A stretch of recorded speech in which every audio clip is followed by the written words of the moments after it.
وقوف عرفہ۔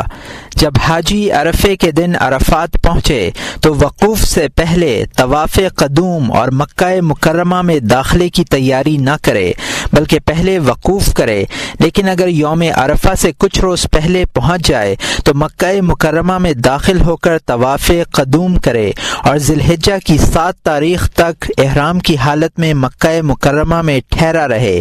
اسی تاریخ میں ظہر کی نماز کے بعد مسجد حرام میں امام صاحب خطبہ دیں اور لوگوں کو حکم دیں کہ وہ 8ویں تاریخ کو منا پہنچیں، رات میں وہاں قیام کریں، 9ویں تاریخ کی صبح کو عرفات جائیں اور زوال کے بعد فرض وقوف ادا کریں۔ وقوف عرفہ کا وقت 9 ذی الحجہ کے زوال سے 10ویں تاریخ کی صبح صادق تک ہے۔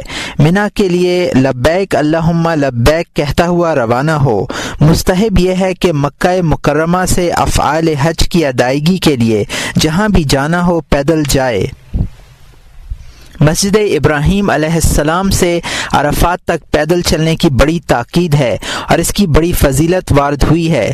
منا پہنچ کر یہ دعا پڑھے، اللہم ھذا منا فمنن علی بما مننت بہ علی اولیائک و اہل طاعتک۔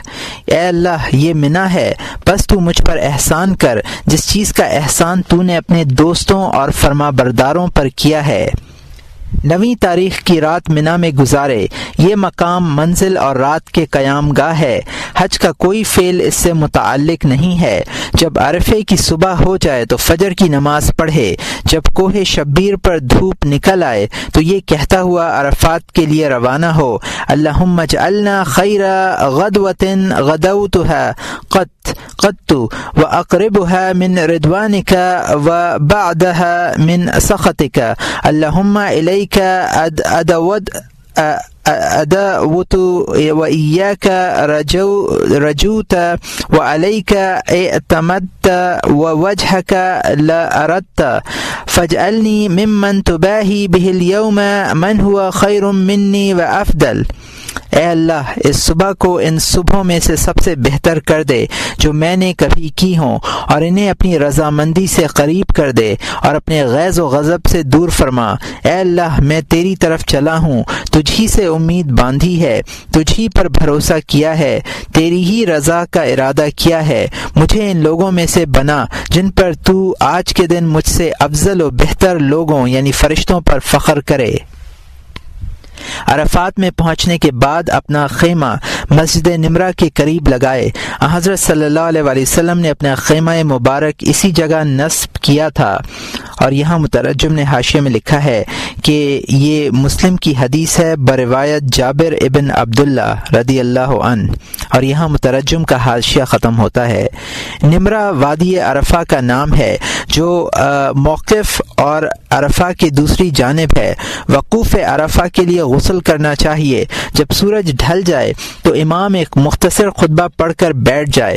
جس وقت امام دوسرے خطبے میں ہو، مؤذن اذان شروع کر دے اور اقامتوں سے اور تکبیر بھی اذان میں ملا دے۔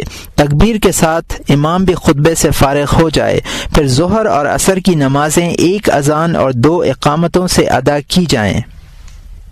نماز میں قصر کرے، نماز کے بعد موقف میں جائے اور عرفات میں قیام کرے۔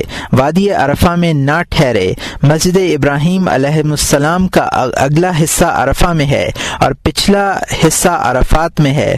اگر کوئی شخص اس مسجد کے اگلے حصے میں قیام کرے گا تو اس کا رکن ادا نہیں ہوگا، کیونکہ اس نے عرفات میں قیام نہیں کیا ہے۔ عرفات کا جو حصہ مسجد میں شامل ہے اسے پتھر بچھا کر ظاہر کر دیا گیا ہے۔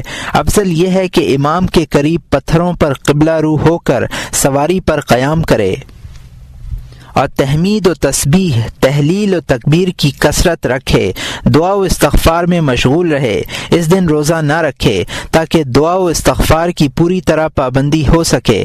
عرفے کے دن مسلسل تلبیہ کہتا رہے، کسی بھی لمحہ غافل نہ ہو، بلکہ بہتر یہ ہے کہ کبھی تلبیہ کہے اور کبھی دعا کرے۔ عرفات سے غروب آفتاب کے بعد ہی رخصت ہونا چاہیے تاکہ اس میدان میں 1 رات اور 1 دن مکمل قیام ہو سکے۔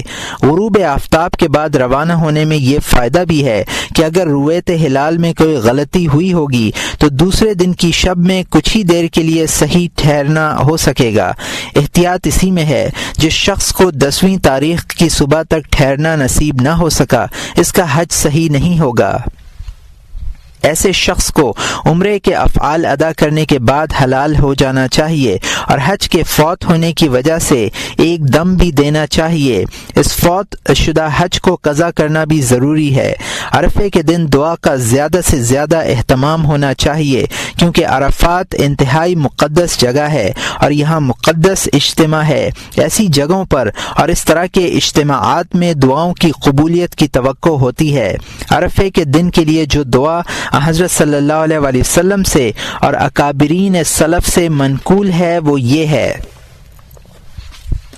لا الہ الا اللہ وحدہ لا شریک لہ الملک ولہ الحمد یحیی و یمیت وہو حی لا یموت بیدہ الخیر وہو علی کل شیء قدیر اللہم اجعل فی قلبی نورا وفی سمعی نورا وفی بصری نورا وفی لسانی نورا اللہم اشرح لی صدری ویسر لی امری اللہم رب الحمد لک الحمد کما نقول وخیر مما نقول لک صلاتی و نسکی و محیای و مماتی و الیک معابی و الیک ثوابی اللہم انی اعوذ بک من وساوس الصدر و شتات الامر و عذاب القبر اللہم انی اعوذ بک من شر ما یلج فی اللیل و شر ما یلج فی النہار و من شر ما تہت به الریاح و من شر بوائق الدہر اللہم انی اعوذ بک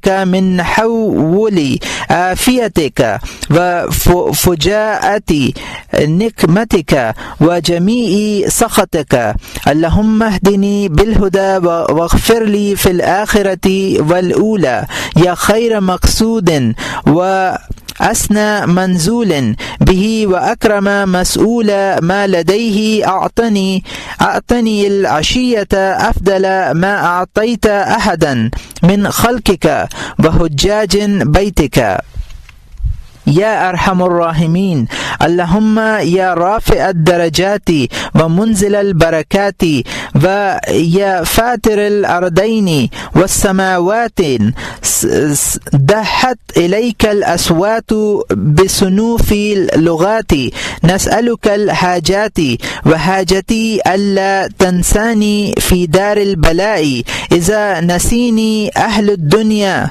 اللهم أنك تسمع كلامي وترى مكاني وتعلم سري وعلانيتي ولا يخفى إليك شيء من أمري أنا البالس الفقير المستغيث المستجير الوجل المشفق المعترف بذنبه أسألك مسألة المسكين وابتهل إليك ابتهال المذنب الذليل وادعوك دعاء الخائف الضرير دعاء من خضعت له رقبته وفادت لك أبرته وزل لك جسده ورغم لك أنفه اللهم لا تجعلني بدعائك رب شقيا وكن بي روفا رحيما يا خير المسؤولين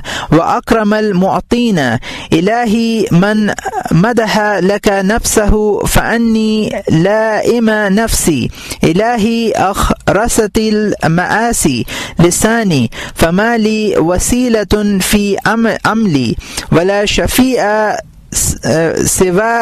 سوى العمل إلهي إني أعلم أن ذنوبي لم تبقي لي عندك جاها ولا للاعتذار وجها ولكنك أكرم الأكرمين إلهي إن لم أكن أهلا أن أبلغ رحمتك فإن رحمتك أهل أن تبلغني ورحمتك وسعت كل شيء وأنا شيء إلهي إن ذنوبي وإن كانت إزاما ولكنها صغار في جنب عفوك فاغفرها لي يا كريم إلهي أنت وأنا أنا العواد لي الذنوب وأنت العواد لي المغفرة إلهي إن كنت لا ترحم إلا أهل طاعتك فلا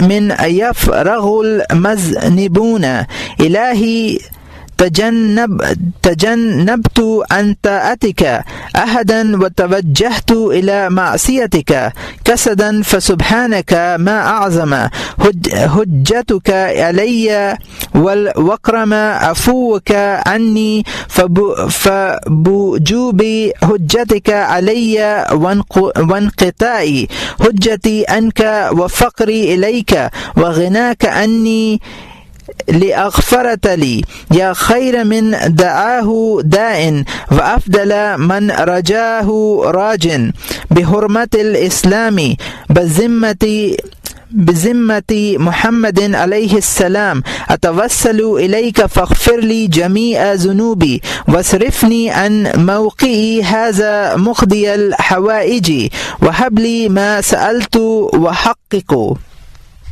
رجالي فيما تمنيت إلهي دعوتك بالدعاء الذي علمتنيه فلا تحرمني الرجاء الذي عرفتنيه إلهي ما أنت صانع العشية بعبد مقر لك بذنبه خاشعا لك بذلته مستكين بحرمة متضر إليك من عمله طائب إليك من افترافه مستغفر لك من ظلمه مبتهل إليك في العفو عنه طالبي إياك في نجاح حوائجي راج إليك في موقفه مع كثرة ذنوبه فيا ملجأ كل حي ولي كل مؤمن من أحسن فبرحمتك يفوز ومن أخطأ فبخطيئته يهلك اللهم إليك خرجنا وبفنائك هنا وإياك أملنا وما عندك طلبنا ولإحسانك تعرضنا ورحمتك رجونا ومن عذابك أشفقنا وإليك بأثقال الذنوب هربنا ولبيتك الحرام حججنا يا من يملك حوائج السائلين ويعلم دمائر الصامتين يا من ليس له ربي يدعى ويا من ليس فوقه خالق يخشى ويا من ليس له وزير يؤتى ولا حاجب يرشى يا من لا يزداد على كثرة السؤال إلا جودا وكرما وعلى كثرة الحوائج إلا ففضلا وإحسانا اللهم إنك جعلت لكل ضيف قرن ونحن أضيافك فاجعل قرانا منك الجنة اللهم إن لكل وفد جائزة ولكل زائر كرامة ولكل سائلا عطية ولكل راج ثوابا ولكل ملتمس لما عندك جزاء ولكل مسترحم عندك رحمة ولكل راغب إليك زلفى لكل متوسل إليك عفوا وقد وفدنا إلى بيتك الحرام ووقفنا بهذه المشاعر العظام وشهدنا هذه المشاهد الكرامة رجاء لما عندك فلا تخيب رجاء أن إلهنا طابعت النعمة حتى ما أنت النفس بتتابع نعمتك وأزهرت الإبر حتى نطقت الصوامت بحجتك وظاهرة المنن حتى اعترف أوليائك بالتقصير عن حقك وأزهرت آياتي حتى أفسحت السماوات والأرضون بأدلتك وكحرت بقدرتك حتى خضع كل شيء لعزتك وأنت الوجوه لأزمتك إذا سعى عبادك حلمت وأمهلت وإن أحسنوا تفضلت وقبلت وإن أسوا أسترت وإن أذنبوا أفوت وغدرت وإذا دعونا ونادينا سمعت وإذا قبلنا إليك قربت وإذا ولينا عنك دعوت إلهنا إنك قلت في كتابك المبين لمحمد خاتم النبيين كل الذين كفروا إن ينتهوا يغفر لهم ما قد سلف فأرداك عنهم الإقرار بكلمة التوحيد بعد الحجود وإنا نشهد لك بالتوحيد مخبتين ولمحمد بالرسالة مخلصين فاغفر لنا هذه الشهادة سوالف الأجرام ولا تجعل حزنا فيه أنقص من حز من دخل في الإسلام إلهنا إنك أحببت تقرب إليك بإتق ما ملكت إيماننا ونحن عبيدك وأنت أولى بالتفضل فأعتقنا وإنك أمرتنا أن نتصدق على فقرائنا ونحن فقراؤك وأنت أحق بالتطول فتصدقوا علينا ووصيتنا بالعفو أمن ظلمنا وقد ظلمنا أنفسنا وأنت أحق بالكرم فاعف عنا ربنا اغفر لنا وارحمنا أنت مولانا ربنا آتنا في الدنيا حسنة وفي الآخرة حسنة وقنا برحمتك من عذاب النار۔ ترجمہ: اللہ کے سوا کوئی معبود نہیں، وہ تنہا ہے، اس کا کوئی شریک نہیں ہے، اسی کے لیے سلطنت ہے، اسی کے لیے تمام تعریفیں ہیں۔ وہ زندہ کرتا ہے، وہ مارتا ہے، وہ زندہ ہے نہیں مرتا، اس کے قبضے میں خیر ہے اور وہ ہر چیز پر قادر ہے۔ اے اللہ، تو میرے دل میں نور، میرے کان میں نور، میری آنکھ میں نور اور میری زبان میں نور بھر دے۔ اے اللہ، میرا سینہ کھول دے اور میرے لیے میرا معاملہ آسان فرما۔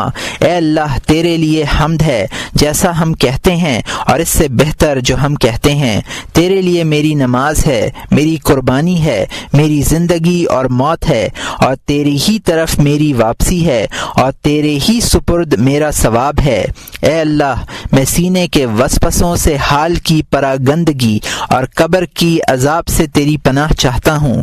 اے اللہ، میں تیری پناہ چاہتا ہوں اس چیز کے شر سے جو رات میں داخل ہو اور اس چیز کے شر سے جو دن میں داخل ہو اور اس چیز کے شر سے جس کو ہوائیں اڑائیں اور زمانے کے مہلکات کے شر سے۔ اے اللہ، میں تیری پناہ چاہتا ہوں تیری دی ہوئی تندرستی کے بدلنے سے اور تیرے اچانک انتقام سے اور تیرے ہر طرح کے غیظ و غضب سے۔ اے اللہ، مجھے نیکی کی ہدایت کر اور دنیا و آخرت میں میری مغفرت فرما۔ اے ان لوگوں سے بہتر جن کا کوئی قصد کرے اور ان لوگوں سے بہتر جن کے پاس کوئی چیز ان سے مانگی جائے، مجھے آج شام کو وہ نعمت عطا کر جو اس سے افضل ہو، جو تو نے اپنی مخلوق اور حجاج بیت اللہ میں سے کسی شخص کو دی ہو۔ اے ارحم الراحمین، اے اللہ، اے درجات بلند کرنے والے، اے برکات نازل کرنے والے، اے زمینوں اور آسمانوں کے پیدا کرنے والے، تیرے سامنے مختلف زبانوں کی آوازیں ہیں، ہم تجھ سے حاجتیں مانگتے ہیں۔ میری حاجت یہ ہے کہ تو مجھے امتحان کے گھر میں اس وقت فراموش نہ کرنا جب دنیا کے لوگ مجھے بھول جائیں۔ اے اللہ، تو میرا باطن اور ظاہر جانتا ہے اور میری کوئی بات تجھ سے مخفی نہیں ہے۔ میں پریشان حال، محتاج، فریادی، پناہ کا خواستگار، خائف، ڈرنے والا، اپنے گناہ کا اقرار کرنے والا تجھ سے مسکین کی طرح سوال کرتا ہوں اور ذلیل گناہ گار کی طرح آہوزاری کرتا ہوں، اور تجھ سے خوفزدہ ضرر یافتہ شخص کی طرح دعا کرتا ہوں، اور اس شخص کی طرح دعا کرتا ہوں جس کی گردن تیرے لیے جھکی ہو اور جس کے آنسو تیرے لیے بہے ہوں اور جس کا جسم تیری خاطر ذلیل ہوا ہو اور جس کی ناک تیرے لیے خاک آلود ہوئی ہو۔ اے اللہ، تو مجھے اپنے پکارنے میں محروم مت کر اور مجھ پر مہربان ہو۔ اے بہتر ان لوگوں سے جن سے مانگا جائے اور دینے والوں میں زیادہ سخی، اے اللہ جو شخص تیرے سامنے اپنی مدح سرائی کرے سو کرے تو میں تو اپنے نفس کی ملامت کرنے والا ہوں۔ اے اللہ، گناہوں نے میری زبان بند کر دی ہے، میرے پاس عمل کا کوئی وسیلہ نہیں ہے اور عمل کے علاوہ کوئی چیز شفاعت کرنے والی نہیں ہے۔ اے اللہ، میں جانتا ہوں کہ میرے گناہوں سے تیرے نزدیک میری کوئی وقت باقی نہیں رکھی ہے اور نہ عذر کی کوئی گنجائش چھوڑی ہے، لیکن تو اکرم الاکرمین ہے۔ اے اللہ، اگرچہ میں تیری رحمت تک پہنچنے کا اہل نہیں ہوں، لیکن تیری رحمت تو ایسی ہے کہ مجھ تک پہنچ جائے۔ تیری رحمت ہر چیز پر حاوی ہے اور میں ایک چیز ہی تو ہوں۔ اے اللہ، میرے گناہ اگرچہ بہت بڑے ہیں لیکن تیرے عفو و کرم کے مقابلے میں بہت چھوٹے ہیں۔ اے کریم، میرے گناہ معاف کر۔ اے اللہ، تو ہے اور میں ہوں، میں بار بار گناہ کرنے والا ہوں اور تو بار بار معاف کرنے والا ہے۔ اے اللہ، اگر آپ صرف فرما برداروں پر رحم کریں گے تو گناہ گار کس سے فریاد کریں گے؟ اے اللہ، میں تیری اطاعت سے قصداً علیحدہ رہا اور تیری نافرمانی پر دانستہ متوجہ رہا۔ پاک ہے تو، تیری حجت مجھ پر کتنی بڑی ہے اور تیرا عفو اور درگزر مجھ پر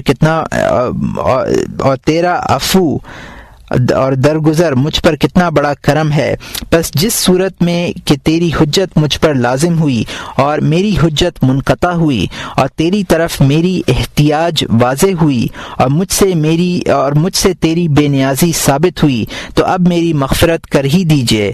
اے ان لوگوں سے بہتر جنہیں کوئی پکارنے والا پکارے اور جن سے کوئی امید باندھنے والا امید باندھے، میں اسلام کی عظمت اور محمد صلی اللہ علیہ وسلم کے واسطے سے درخواست کرتا ہوں، میرے تمام گناہ معاف فرما اور مجھے میرے اس کھڑے ہونے کی جگہ سے حاجتیں پوری کر کے واپس کر، اور جو کچھ میں نے مانگا ہے مجھے عطا کر، میری امیدیں پوری فرما۔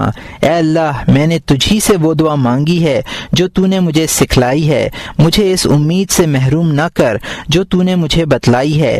اے اللہ، تو آج رات اس بندے کے ساتھ کیا معاملہ کرے گا جو تیرے سامنے اپنے گناہ کا اعتراف کر رہا ہو اور تیرے سامنے ذلیل ہو رہا ہو، اپنے گناہ کی وجہ سے مسکین بنا ہوا ہو اور اپنے عمل سے تیرے تضرع کر رہا ہو اور اپنے گناہوں سے توبہ کر رہا ہو اور اپنے ظلم کی معافی چاہ رہا ہو اور اپنی بخشش کے لیے گریہ و زاری کر رہا ہو، اپنی حاجتوں کی تکمیل کے لیے تیری جستجو کر رہا ہو، اپنے کھڑے ہونے کی جگہ میں تجھ سے گناہوں کی کثرت کے باوجود آس لگائے ہوئے ہو۔ اے ہر زندہ کی پناہ گاہ اور ہر مسلمان کے ولی، جو اچھے عمل کرتا ہے وہ تیری رحمت سے کامراں ہوتا ہے اور جو گناہ کرتا ہے وہ اپنی غلطی کی وجہ سے ہلاک ہوتا ہے۔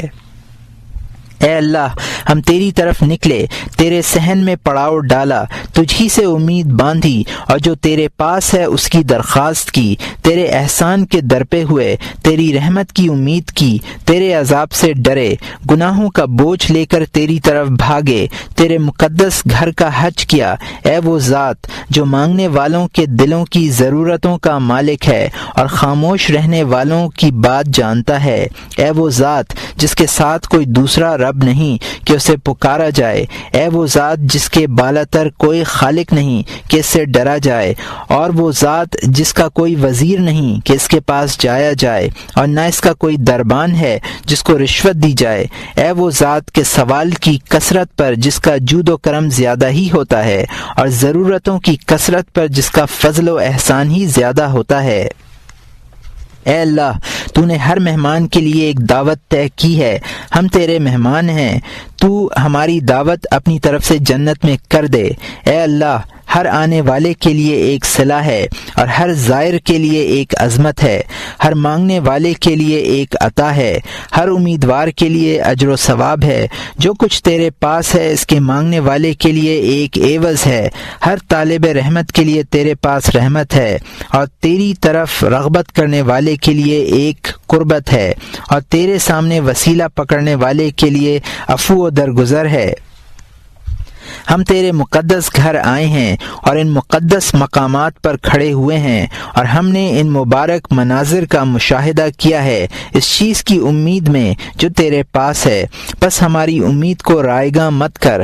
اے اللہ تو نے اتنی نعمتیں عطا کی ہیں کہ نعمتوں کے تسلسل سے نفس مطمئن ہو گیا ہے، اور تو نے عبرت کے اتنے مقام ظاہر کیے ہیں کہ خاموش چیزیں تیری حجت پر گویا ہو گئی ہیں۔ تو نے اس قدر احسانات کیے ہیں کہ تیرے دوستوں نے تیرا حق ادا کرنے میں کوتاہی کا اعتراف کر لیا ہے۔ تو نے اس قدر نشانیاں ظاہر کی ہیں کہ آسمان اور زمین تیری دلیلیں بیان کرنے لگے ہیں۔ تو نے اپنی قدرت سے اس طرح دبایا کہ ہر چیز تیری عزت کے سامنے دب گئی، اور سب چہرے تیری عظمت کے سامنے جھک گئے۔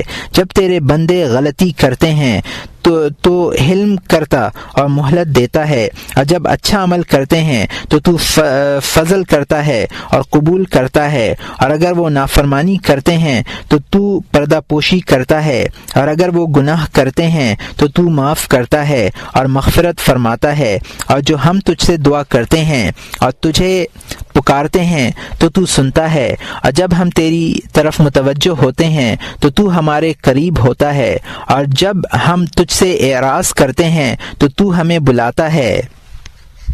اے اللہ تو نے اپنی کتاب مبین میں خاتم النبیین محمد صلی اللہ علیہ وسلم سے ارشاد فرمایا ہے، آپ کافروں سے کہہ دیجئے کہ اگر وہ باز آ جائیں تو ان کے پچھلے گناہ معاف کر دیے جائیں گے۔ اس صورت میں انکار کے بعد کلمہ توحید کے اقرار نے تجھے راضی کیا۔ ہم تو تیری وحدانیت کی شہادت عاجزی کے ساتھ دیتے ہیں، اور محمد صلی اللہ علیہ وسلم کی رسالت کی شہادت اخلاص کے ساتھ دیتے ہیں۔ اس شہادت کے طفیل میں ہمارے پچھلے جرم معاف کر دے، اور اس میں ہمارا حصہ ان لوگوں کے حصے کے مقابلے میں کم نہ کر جو نئے نئے اسلام میں داخل ہوئے ہیں۔ اے اللہ تو یہ بات پسند کرتا ہے کہ تیری قربت اپنے مملوکہ غلام آزاد کر کے حاصل کی جائے، حالانکہ ہم تیرے غلام ہیں اور تو زیادہ فضل کر سکتا ہے، اس لیے ہمیں آزاد کر۔ تو نے ہمیں حکم دیا ہے کہ ہم اپنے فقراء پر صدقہ کریں، اور ہم تیرے فقیر ہیں اور تو زیادہ احسان کرنے والا ہے، اس لیے ہم پر صدقہ کر۔ تو نے ہمیں یہ وصیت کی ہے کہ جو ہم پر ظلم کرے ہم اسے معاف کر دیں۔ ہم نے اپنے آپ پر ظلم کیا ہے اور تو زیادہ کرم کرنے والا ہے، اس لیے ہمیں معاف فرما دے۔ اے ہمارے رب ہماری مغفرت فرما، ہم پر رحم کر، تو ہمارا آقا ہے۔ اے ہمارے رب ہم دنیا میں بھلائی اور ہمیں آخرت میں بھلائی عطا کر، اور اپنی رحمت سے ہمیں دوزخ کی آگ سے بچا۔ اس موقع پر دعائے خضر علیہ السلام بھی کثرت سے پڑھتا رہے، اور وہ دعا یہ ہے: یا من لا یشغلہ شان عن شان ولا سمع عن سمع ولا تشتبہ علیہ اللغات یا من لا یبرمہ الحاج المحلین ولا تدجره مسألة السائلين أزكنا برد عفوك وحلاوة مناجاتك۔ اے وہ ذات جسے ایک حال دوسرے حال سے نہیں روکتا، اور ایک عرض سننا دوسری عرض سننے سے نہیں روکتا، اور نہ اس پر آوازیں مشتبہ ہوتی ہیں۔ اے وہ ذات جسے اصرار کرنے والوں کا اصرار بددل نہیں کرتا، اور نہ اسے سوال کرنے والوں کا سوال پریشان کرتا ہے۔ ہمیں اپنے عفو کی ٹھنڈک عطا کر اور اپنی مناجات کی حلاوت کا ذائقہ چکھا۔ ان دعاؤں کے ساتھ ساتھ اپنے لیے، اپنے والدین کے لیے اور تمام مومنین اور مومنات کے لیے دعائے مغفرت کرے، اور دعا میں زیادہ سے زیادہ الحاح کرے اور بڑی سے بڑی چیز مانگے، اس لیے کہ اللہ کے سامنے کوئی چیز بڑی نہیں ہے۔ مطرف ابن عبداللہ نے عرفہ میں قیام کے دوران دعا کی کہ اے اللہ تو میری وجہ سے تمام لوگوں کی دعائیں رد مت کرنا۔ بکر المزنی رحمۃ اللہ علیہ نے ایک شخص کا یہ قول نقل کیا ہے کہ جب میں نے اہل عرفات کو دیکھا تو یہ گمان کیا کہ اگر اس مجمع میں میرا وجود نہ ہوتا تو ان سب لوگوں کی بخشش یقینی تھی۔ وقوف کے بعد اعمال حج، جب غروب آفتاب سے واپسی ہو تو یہ واپسی پورے وقار اور سکون کے ساتھ ہو۔ گھوڑے یا اونٹ کو دوڑانے کی ضرورت نہیں ہے، جیسا کہ بعض لوگ واپسی میں جلدی کی غرض سے ایسا کرتے ہیں، حالانکہ حضرت صلی اللہ علیہ وسلم نے گھوڑے اور اونٹ کو دوڑانے سے منع فرمایا ہے۔ ارشاد ہے اتقوا اللہ وسیرا واسیرا جمیلا لا تطوع ضعیفا ولا تؤذوا مسلمہ۔ اور یہاں مترجم نے حاشیے میں لکھا ہے کہ اسامہ ابن زید رضی اللہ تعالیٰ عنہ سے یہ روایت نسائی اور حاکم میں مروی ہے۔ اس روایت میں بھی ہے علیکم بالسکینۃ والوقار فإن البر لیس فی ایداء الابل۔ حاکم کی روایت کے الفاظ ہیں لیس البر بإیجاف الخیل والابل۔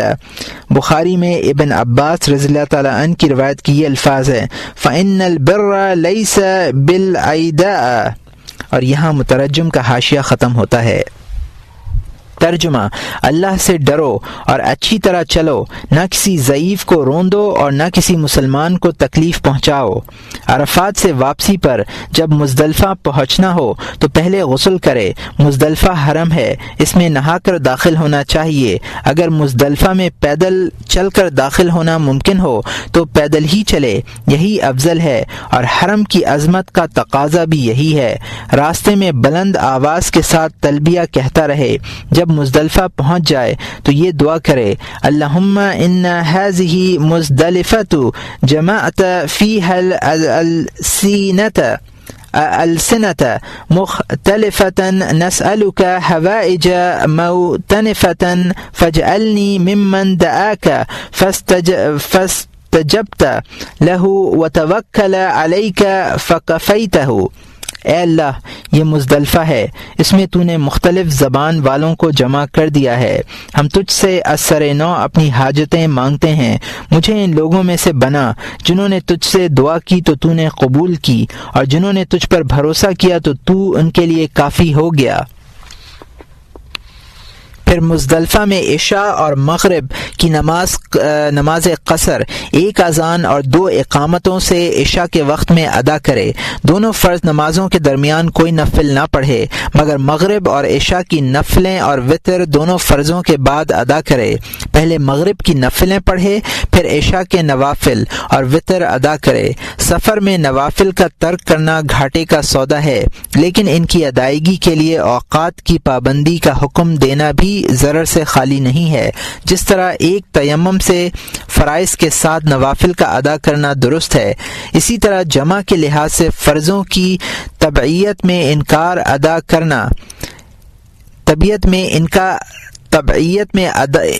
ادا کرنا بطریق اولا درست ہونا چاہیے۔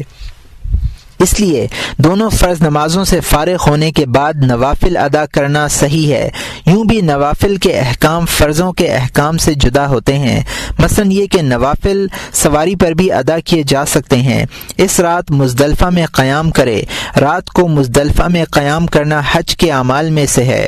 اگر کوئی شخص رات کے ابتدائی حصے میں یا آدھی رات سے قبل مزدلفہ سے چلا جائے گا اور رات میں وہاں قیام نہیں کرے گا تو اس پر دم لازم آئے گا۔ مزدلفہ میں قیام کی رات کو بقدر طاقت عبادات سے زندہ رکھنا بڑے ثواب کا عمل ہے۔ پھر جب رات آدھی گزر جائے تو سفر کی تیاری کرے اور رمی جمار کے لیے یہاں کنکریں اٹھائے اور 70 کنکریں لے، اس لیے کہ تقریباً اتنی ہی تعداد جمرات کے لیے ضروری ہوگی، لیکن اگر کنکریوں کے گرنے اور ضائع ہونے کا خوف ہو تو زیادہ بھی لے سکتا ہے۔ یہ کنکریاں اتنی چھوٹی ہونی چاہیے کہ انگلیوں کے پوروں میں سما سکیں۔ پھر پھر غلس میں یعنی صبح کی سفیدی ظاہر ہونے سے پہلے فجر کی نماز پڑھے اور روانہ ہو جائے۔ جب مشعر حرام پر جو مزدلفہ کا آخری حصہ ہے پہنچے تو وہاں ٹھہر جائے اور اسفار تک دعاؤں میں مشغول رہے۔ اس موقع پر یہ دعا پڑھے: اللہم بحق المشعر الحرام والبیت الحرام والشہر الحرام والرکن والمقام ابلغ روح محمد منا التحیۃ والسلام وادخلنا دار السلام یا ذا الجلال والاکرام اکرامی۔ اے اللہ، مشعر حرام، خانہ کعبہ، شہر حرام، رکن اور مقام کے طفیل حضرت محمد مصطفیٰ صلی اللہ علیہ وسلم کی روح پاک کو ہماری طرف سے سلام پہنچا، اور اے بزرگی و عظمت والے، ہمیں سلامتی کے گھر یعنی جنت میں داخل فرما۔ آفتاب نکلنے سے پہلے مشعر حرام سے روانہ ہو، اور جب اس جگہ پہنچے جسے وادی محشر کہتے ہیں تو مستحب یہ ہے کہ اپنی سواری کو تیزی سے آگے بڑھائے تاکہ یہ میدان طے ہو جائے۔ اگر پیادہ پا ہو تو تیز تیز قدم اٹھا کر چلے۔ یوم النحر کی صبح سے تلبیہ کے ساتھ ساتھ تکبیرات بھی کہتا رہے، یعنی کبھی تلبیہ کہے اور کبھی تکبیرات کہے۔ یہ سفر منا پر ختم ہو، راستے میں جمرات بھی آئیں گے۔ یہ 3 جمرات ہیں۔ حاجی کو چاہیے کہ پہلے اور دوسرے جمرے پر رکے بغیر آگے بڑھ جائے، اس لیے کہ پہلے اور دوسرے جمرے پر 10ویں تاریخ کو کوئی کام نہیں ہے۔ جمرہ عقبہ پر پہنچ کر کنکریاں مارے۔ یہ جمرہ قبلہ رو ہونے والے شخص کے دائیں طرف راستے میں پہاڑ کے نیچے واقع ہے۔ کنکریاں مارنے کی جگہ کچھ بلند ہے اور کنکریوں کے ڈھیر سے اس جگہ کی تعین ہو جاتی ہے۔ کنکریاں مارنے کا عمل اس وقت شروع کرے جب آفتاب بقدر نیزہ اوپر ہو جائے، اور اس عمل کا طریقہ یہ ہے کہ قبلے کی طرف رخ کر کے کھڑا ہو، اور اگر کوئی شخص جمرے ہی کی طرف اپنا رخ کرے تب بھی کوئی حرج نہیں ہے۔ 7 کنکریں ہاتھ اٹھا کر مارے اور تلبیہ کے بجائے تکبیرات کہے۔ ہر کنکری کے ساتھ یہ دعا بھی پڑھے: اللہ اکبر علی طاعت الرحمن ورغم الشیطان، اللہم تصدیقا بکتابک واتباعا لسنت نبیک۔ اے اللہ بہت بڑا ہے، میں اللہ کی اطاعت پر اور شیطان کی ذات کے لیے کنکر مارتا ہوں۔ اے اللہ، تیری کتاب کی تصدیق کے لیے یہ عمل کرتا ہوں۔ رمی جمار سے فارغ ہونے کے بعد تلبیہ موقوف کر دے، البتہ 10ویں تاریخ کی ظہر سے 13ویں تاریخ کی صبح تک فرض نمازوں کے بعد کہتا رہے۔ فرض نمازوں کے بعد تکبیر ان الفاظ میں کہے: اللہ اکبر، اللہ اکبر، اللہ اکبر کبیرا، والحمد للہ کثیرا، وسبحان اللہ بکرۃ وعصیلا، لا الہ الا اللہ وحدہ لا شریک لہ، مخلصین لہ الدین ولو کرہ الکافرون، لا الہ الا اللہ وحدہ صدق وعدہ ونصر عبدہ وحزم الاحزاب وحدہ، لا الہ الا اللہ واللہ اکبر۔ اللہ بہت بڑا ہے، اللہ بہت بڑا ہے، اللہ بہت بڑا ہے، اللہ کی حمد بے پایاں ہے، پاک ہے اللہ کی یاد صبح و شام، اللہ کے سوا کوئی معبود نہیں ہے، وہ تنہا ہے، اس کا کوئی شریک نہیں ہے، خالص کر کے اس کے لیے بندگی، چاہے کافر برا مانے، اللہ کے سوا کوئی معبود نہیں ہے، وہ تنہا ہے، اس نے اپنا وعدہ پورا کیا، اپنے بندے کی مدد کی اور کافروں کے گروہوں کو تنہا شکست دی، اللہ کے سوا کوئی معبود نہیں ہے، اللہ بہت بڑا ہے۔ اگر حاجی کے ساتھ ہدی بھی ہو تو اس کو ذبح کرے، اور اپنے ہاتھ سے ذبح کرنا افضل ہے۔ ذبح کے وقت یہ دعا پڑھے: بسم اللہ واللہ اکبر، اللہم منک وبک الیک، تقبل منی کما تقبلت من خلیلک ابراہیم۔ شروع کرتا ہوں اللہ کے نام سے، اور اللہ بہت بڑا ہے۔ اے اللہ، یہ قربانی تیری طرف سے عطا ہے، تیری ہی وجہ سے ہے، تیرے ہی لیے ہے۔ جس طرح تو نے اپنے دوست ابراہیم کی طرف سے قربانی قبول فرمائی، اسی طرح میری طرف سے بھی قبول فرما۔ اونٹ کی قربانی افضل ہے، اس کے بعد گائے کی اور پھر بکری کی۔ اگر ایک اونٹ یا گائے میں شرکت ہو تو ایک بکری کی قربانی افضل ہے، بکری کے مقابلے میں دمبا افضل ہے۔ رسول اللہ صلی اللہ علیہ وسلم فرماتے ہیں خیر الادحیۃ الکیش الاقرن۔ یہ ابو داؤد کی حدیث ہے جس کو عبادہ ابن الصامت رضی اللہ تعالیٰ عنہ نے روایت کیا ہے، اور ترمذی کی حدیث ہے اور ابن ماجہ کی جس کو ابو امامہ رضی اللہ تعالیٰ عنہ نے روایت فرمایا ہے۔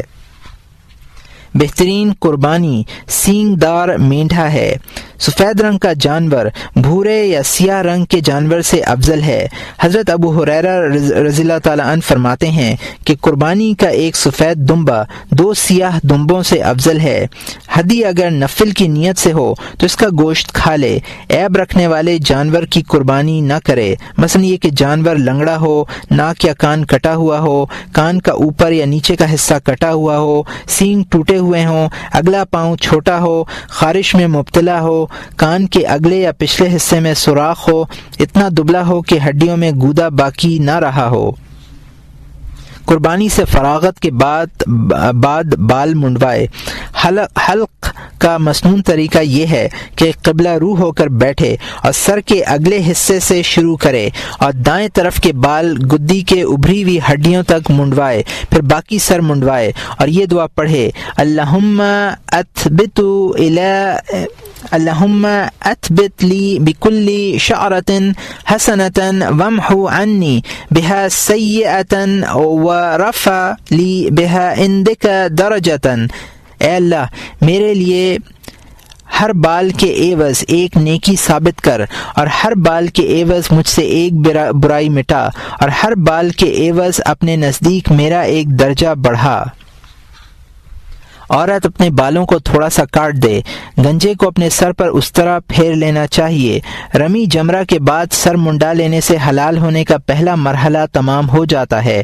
اب حاجی کے لیے عورتوں اور شکار کے علاوہ باقی تمام ممنوع امور کی اجازت ہوگی۔ پھر مکہ مکرمہ حاضری دے اور ہمارے بیان کردہ طریقے کے مطابق طواف کرے۔ یہ طواف حج کا اہم رکن ہے، اسے طواف زیارت بھی کہتے ہیں۔ طواف زیارت کا وقت یوم النحر کی رات کے نصف آخر سے شروع ہوتا ہے اور افضل وقت یوم النحر ہے۔ طواف زیارت کا آخری وقت کوئی نہیں، بلکہ جب چاہے یہ رکن ادا کرے، لیکن جب تک یہ طواف ادا نہیں ہوگا احرام کی متعلقہ پابندی باقی رہے گی، یعنی عورت حلال نہیں ہوگی۔ طواف کے بعد حلال ہونے کا دوسرا مرحلہ تمام ہو جاتا ہے، یعنی جمع جائز ہو جاتا ہے۔ اب صرف ایام تشریق کی رمی اور منی میں شب گزاری باقی رہی۔ یہ دونوں امر زوال احرام کے بعد حج کی اتباع کے طور پر واجب ہیں۔ طواف زیارت کے ساتھ 2 رکعت نماز بھی ادا کرے۔ طواف اور نماز کا طریقہ ہم طواف قدوم کے بیان میں لکھ چکے ہیں۔ اگر طواف قدوم کے بعد سعی نہ کی ہو تو طواف زیارت کے بعد سعی کرے، لیکن اگر کر لی ہو تو اعادے کی ضرورت نہیں ہے۔ حلال ہونے کے 3 اسباب ہیں: کنکریں مارنا، سر منڈانا اور طواف رکن کرنا۔ جب ان تینوں میں سے 2 ادا کر لیے جائیں تو ایک حلت حاصل ہو جائے گی۔ ان تینوں امور میں اور ذبح میں تقدیم و تاخیر کی گنجائش ہے، لیکن بہتر یہ ہے کہ پہلے کنکریں مارے، پھر ذبح کرے، پھر سر منڈائے، پھر طواف کرے۔ امام کے لیے مسنون طریقہ یہ ہے کہ زوال کے بعد خطبہ دے۔ حضرت صلی اللہ علیہ وآلہ وسلم نے بھی آج کے دن خطبہ پڑھا تھا، یہ خطبۃ الوداع کہلاتا ہے۔ اور یہاں مترجم نے حاشیے میں لکھا ہے کہ بخاری میں یہ حدیث ابو بکرہ رضی اللہ تعالیٰ عنہ سے اور ابن ماجہ میں ابن عمر رضی اللہ تعالیٰ عنہ سے روایت ہے۔ اور یہاں مترجم کا حاشیہ ختم ہوتا ہے۔ حج میں 4 خطبے ہیں، ایک 7ویں تاریخ کو، ایک 9ویں کو، ایک 10ویں کو اور ایک 12ویں تاریخ کو۔ یہ چاروں خطبے زوال کے بعد دیے جاتے ہیں۔ عرفہ کے خطبے کے علاوہ تمام خطبے تعداد میں 1 ہیں، جبکہ عرفے کے خطبے 2 ہیں۔ ان دونوں کے درمیان امام کچھ دیر کے لیے بیٹھتا ہے۔ جب طواف سے فارغ ہو جائے تو شب گزاری اور رمی جمار کے لیے منا لوٹ آئے اور وہ رات منا میں گزارے۔ اس رات کو لیلۃ القر یعنی قرار کی رات کہتے ہیں، کیونکہ لوگ اس رات کی صبح بھی منا ہی میں قیام کرتے ہیں، واپس نہیں ہوتے۔ جب عید کا دوسرا دن ڈھل جائے تو رمی جمار کے لیے غسل کرے اور پہلے جمرے کی طرف روانہ ہو۔ یہ جمرہ عرفات سے واپسی پر پہلے پڑتا ہے اور سڑک کی دائیں جانب واقع ہے۔ یہاں پہنچ کر 7 کنکریاں مارے۔ جب اس جمرے سے تھوڑا آگے بڑھ جائے تو راستے سے الگ ہٹ کر قبلے کی جانب رخ کرے، اللہ تعالی کی حمد و ثنا کرے، تحلیل و تکبیر کہے، حضور قلب اور خشوع و خضوع کے ساتھ اتنی دیر دعا مانگے جتنی دیر سورہ بقرہ کی تلاوت کی جاتی ہے، پھر درمیانی جمرے کی طرف بڑھے اور اسے بھی 7 کنکریں مارے اور آگے بڑھ کر اتنی دیر ٹھہرے جتنی دیر پہلے جمرے پر ٹھہرا تھا اور وہی عمل کرے جو وہاں کیا تھا۔ اس کے بعد جمرہ عقبہ کی طرف جائے اور 7 کنکریاں مارے۔ رمی جمار سے فراغت کے بعد اب کوئی کام نہ کرے بلکہ اپنے قیام کی جگہ لوٹ جائے اور رات وہیں بسر کرے۔ اس رات کو نفر اولا کی رات کہتے ہیں۔ 12ویں تاریخ کو نماز ظہر کے بعد پہلے دن کی طرح تینوں جمروں پر 21 کنکریاں مارے۔ اس کے بعد اختیار ہے، چاہے منا میں قیام کرے اور چاہے مکہ واپس ہو جائے۔ اب اگر سورج غروب ہونے سے پہلے منا سے روانہ ہو گیا تو ٹھیک ہے، لیکن اگر سورج نکلنے تک ٹھہرا رہا تو اب وہاں رات بھر قیام ضروری ہے۔ نہ صرف قیام بلکہ اگلی صبح کو پچھلے 2 دنوں کی طرح 21 کنکریاں مارنا بھی ضروری ہے۔ اگر سورج غروب ہونے کے بعد روانہ ہوا یعنی رات نہیں گزاری اور رمی جمار کی تو دم لازم آئے گا، اس کا گوشت صدقہ کر دینا چاہیے۔ منا میں شب گزاری کے زمانے میں خانہ کعبہ کی زیارت کی جا سکتی ہے، لیکن شرط یہ ہے کہ پھر منا واپس ہو جائے اور رات کو یہیں قیام کرے۔ سرکار دو عالم صلی اللہ علیہ وسلم ایسا ہی کیا کرتے تھے، اور یہ ابو داؤد کی حدیث ہے اور طاؤس میں مرسلن ابن عدی نے روایت کیا ہے۔ منا میں قیام کے دوران فرض نمازیں مسجد خیف میں امام کے ساتھ ادا کرے، اس کا بڑا اجر و ثواب ہے۔ جب منا سے مکہ جائے تو محسب میں قیام کرنا افضل ہے۔ عصر، مغرب اور عشاء کی نمازیں بھی وہی ادا کرے اور کچھ دیر آرام کرے، یہ سنت ہے۔ بہت سے صحابہ رضوان اللہ علیہم اجمعین نے آپ کا یہ عمل روایت کیا ہے، اور یہ ابو داؤد کی حدیث ہے جس کو عائشہ رضی اللہ عنہا نے روایت کیا ہے۔ لیکن اگر آرام نہ کرے تو کسی قسم کا کوئی کفارہ واجب نہ ہوگا۔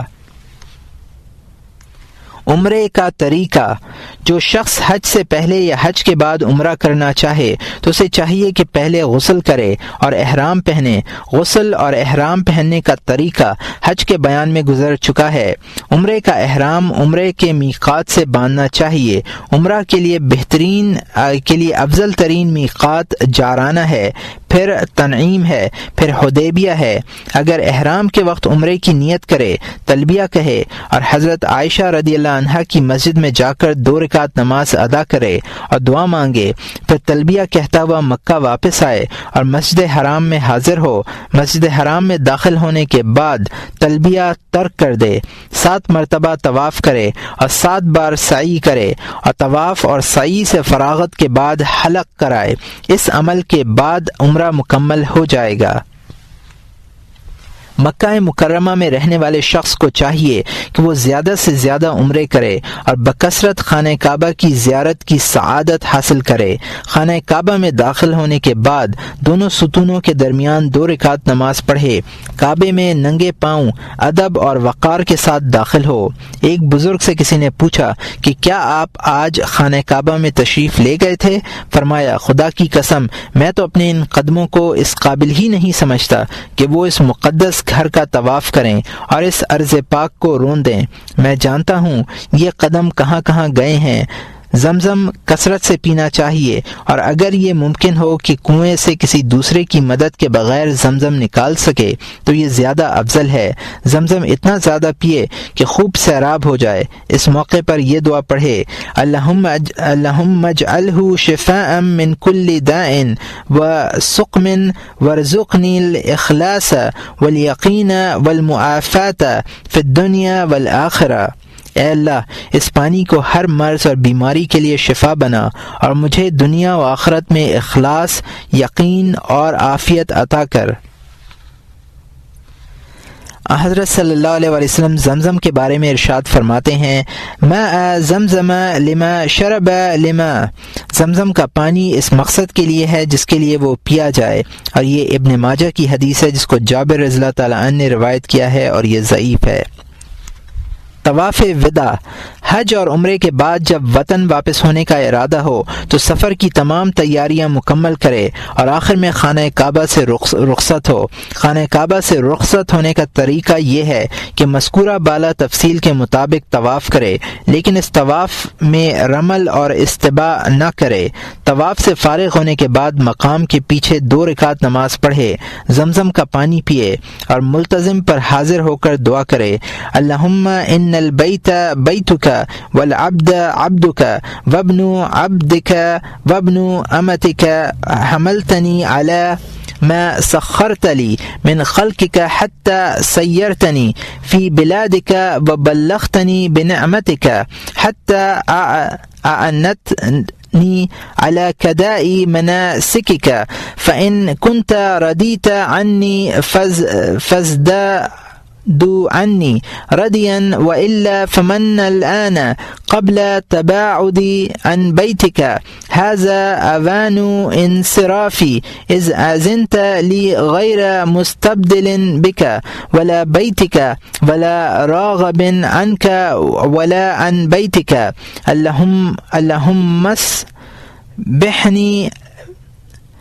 اللهم اسحبني ان العافية في بدني والعصمة في ديني وأحسن منقلبي وارزقني طاعتك أبدا ما أبقيتني واجمع إلى خير الدنيا والآخرة إنك على كل شيء قدير اللهم لا تجعل هذا آخر عهدي ببيتك الحرام وإن جعلته آخر عہدی فعودنی عنہ الجنہ۔ اے اللہ، یہ گھر تیرا گھر ہے اور یہ بندہ تیرا بندہ ہے، تیرے بندے کا بیٹا، تیری باندی کا بیٹا ہے۔ تو نے مجھے اس پر سوار کیا جسے تو نے میرے لیے اپنی مخلوق میں سے مسخر کیا ہے، یہاں تک کہ تو نے مجھے اپنے شہروں میں پھرایا اور اپنی نعمت سے مجھے پہنچایا، یہاں تک کہ تو نے اپنے حج کے افعال ادا کرنے پر میری مدد کی۔ اگر تو مجھ سے راضی ہوا ہے تو اور زیادہ راضی ہو جا، ورنہ اپنے گھر سے دور ہونے سے پہلے مجھ پر احسان کر، میری واپسی کا وقت آ گیا ہے۔ اگر تو مجھے اجازت دے اس حال میں کہ تیرے عوض کسی دوسرے کو اختیار نہ کروں اور نہ تیرے گھر کے عوض کوئی دوسرا گھر اختیار کروں اور نہ تجھ سے اعراض کروں اور نہ تیرے گھر سے اعراض کروں، اے اللہ مجھے بدن کی صحت اور دین کی سلامتی عطا کر، میری واپسی بہتر فرما، مجھے جب تک زندہ رہوں اپنی اطاعت نصیب کر، میرے لیے دنیا اور آخرت کی بھلائی جمع کر، بے شک تو ہر چیز پر قادر ہے۔ اے اللہ، میری زیارت کو آخری زیارت مت بنا، اگر تو اسے آخری بنائے تو مجھے اس کے بدلے میں جنت عطا کر۔ مدینہ منورہ کی زیارت، آداب